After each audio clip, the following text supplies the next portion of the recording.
서울고법은 29일 민사심리연구회를 열고 민사항소심 재판이 무분별하게 길어지거나 헛돌지 않도록 개선 방안을 마련했다고 31일 밝혔습니다.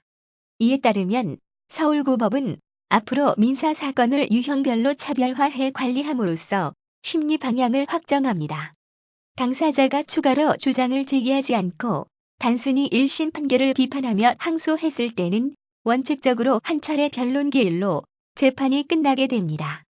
다만 1심과 판결이 달라지는 경우 당사자가 결과를 예측할 수 있도록 진술권을 보장한다는 보완책도 내놨습니다. 서울고법은 또 2차례 이상 변론기일이 진행되는 경우에도 항소 이유를 중심으로 심리 방식을 정하고 필요한 경우 변론 준비기일을 여는 등 변론기일 횟수를 최소화한다는 계획입니다.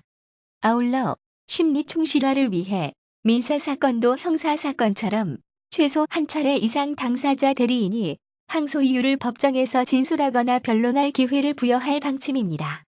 민사항소심 개선안은 심리기간이 길어지고 있다는 법원 내부의 지적 때문에 나왔습니다.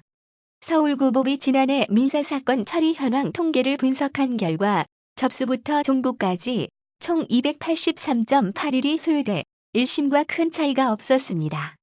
2014년 일본 고등재판소에서 170.3일을 소요하는 것과 비교해 100일 이상 길었습니다.